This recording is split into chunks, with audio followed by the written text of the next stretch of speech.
Staple. And he's staying at our house as my personal guest. Oh, Lottie, that's swell. A little word of advice. My mama always said the quickest way to a man's heart is through his stomach. That's it! All right, y'all. Thanks for tuning in to another episode of Fork Over the Ring, where we all know the way to a man's heart is through his stomach. And let me tell y'all today, we are going to make what I think is my best bread pudding yet, even though I feel that way every time I make it. We are going to make an apple bread pudding with croissants today. Usually when I make bread pudding, I don't use croissants and I don't use apples. I prefer raisins. But y'all, these apples right here, they done made it all the difference in the world. So we are going to sit back together and we're going to talk about what I did to make this different, why it tastes so good. And we are going to quarantine and cook, y'all. Because Corona ain't gonna keep us down. We're going to at least eat. We're going to eat good. So we're going to go ahead and make this good old bread pudding, y'all. And I promise you, you're going to enjoy all of this.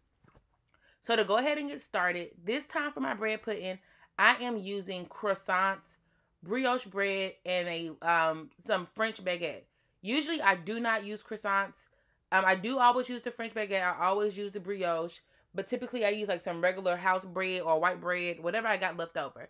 Because honestly, y'all, bread pudding is definitely a dessert that you use to make when you just have too much stuff around the house. I had these mini croissants from dinner the other day. I only needed 4 of them. I had a whole bag.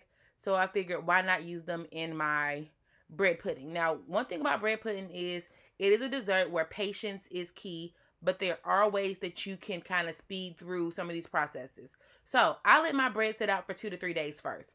If you can look at it, it's really hard actually when I'm breaking it apart, which will take me so long to break it, because it's been sitting out for so long. The drier the bread is, the more it's going to absorb the liquid. So if you don't have time to like let it sit out for 2 to 3 days, what I suggest do is breaking it down like I am now and putting it in your oven on low heat until it starts to get a little crispy. Just don't burn it. Because again, it's gonna, the drier it is, the better it absorbs the liquid. I used 1 full bag basically of the mini croissants, half of the loaf of the brioche, half of the French baguette. I really don't measure like how much bread that is. I just always use the same big ass bowl. So when this bowl is full, I know it's enough for my pan size that I like to use. Judge your mama, not me. Period. So when it comes to the sauce or the mixture that goes into the bread pudding, I thought I was recording the whole time and I wasn't because I'm trifling. So I start off with 5 eggs. I add in half a cup of brown sugar, half a cup of regular sugar, 1 can of condensed milk, some cinnamon, some vanilla, and melted butter, and some like about 1.5 cups, 2 cups of heavy cream. As you can see here, I almost started to put the butter in because it's hot and melted straight in. But I was like, I'm gonna scramble my eggs, so instead I decided to temper my butter. I'm not even gonna edit that out because y'all need to know I can't fucking talk. I decided to temper my eggs, butter, whatever, and put it in there. But go ahead and mix all that together, and then you're gonna dump it over top of your bread pudding. This right here, if you look at it, it's starting to get smaller and smaller as you put the liquid over top of your bread. And then I add about a shot of some good old rum because, you know, why not? I like to store mine in a smaller bowl because I don't have like refrigerator space. Once you add the liquid, it gets smaller. So I go ahead, put it in a bowl, and throw some plastic wrap over it and let it sit overnight. The longer it sits, the better. Now to my apples. I start off with 4 apples in total. I had 2 big ones, 2 small ones. 2 of the apples I'm going to go through and I'm just going to cube up into tiny pieces. And that is going to go into my bread pudding. Now, I am doing this part the day after it's been sitting, about 30 minutes before I start baking. When I preheat my ovens, when I start this process. For the apples, if you guys choose to use raisins, you can start soaking those the day before in your liquor. I soak my apples about 30 minutes before because they will turn brown on you. And my rum and in my lemon juice. That's it. So I cube some, I slice some. The ones I'm slicing, I'm going to put on top of the bread pudding. Those that I cubed go in the middle. So go ahead and add that shot. I poured a bit much, but you know, mind your business. See, look at that. That's 1 shot. That's about a shot. Judge your mama. Judge your mama. Of vodka.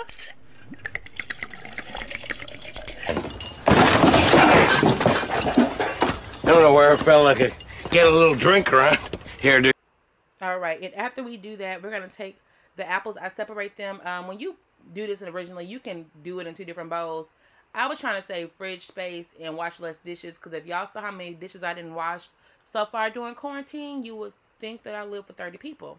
So I went ahead and I separated everything. Keep that liquor at the bottom of the bowl. You will use that later for our topping. Go ahead and just mix in that bread pudding with those apples. And y'all, it's just gonna start smelling good. Like, you can smell the cinnamon, you can smell the apples, you can smell everything. You need to use a strong arm. I'm showing y'all all my sexy shoulder right here because, woo child. And you just go ahead and put it in a pan. Smooth it out as flat as you can. It's okay if there's some big pieces in there. All you're doing when you make bread pudding, if you don't know, is you are taking what's already whole, breaking it down, making it like a liquid, and then it's going to solidify again when you bake it with the eggs and everything else. I take these last few apples, I scatter them across the top in whatever way you think is cute. Y'all know plating and presentation ain't my thing, but I be trying. So I'm going to need y'all to accept me for who I am. Okay? Thank you. Don't be fucking judging me either. Alright, and now for the topping. I make like almost like a caramel sauce, but not really. So I start off with half a stick of butter.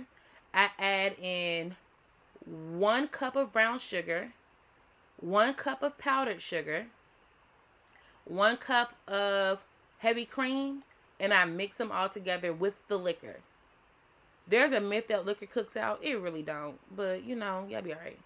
And I literally sit there and I let this cook for a good 10 minutes on a medium heat, continuously stirring it. And then I add in 2 tablespoons of cornstarch to give it the thickness that I want. And the way that you know, like, your sauce is done is when you take a spoon and you dip the spoon in it and you take your finger right down the middle. If you have, like, a streak and it doesn't cross over, then you know your caramel or your sauce is done. After we bake our bread pudding at 350 for about an hour, really 325 for about an hour, I go ahead and I top it off with this sauce, y'all. And that is all she wrote. I do like a cute little topping on the side, on top of it, but I always keep the rest of my sauce on the side because I like mine to be drenched in it. So when I take my piece out, I go and I always add more. Everybody don't like that extra sweetness. That ain't for everybody. Some folks just need a little taste, but you know your audience. You can do what I do. Even when I give this to people, I scoop it out, put it to the side, and you can get as much as you want to get it.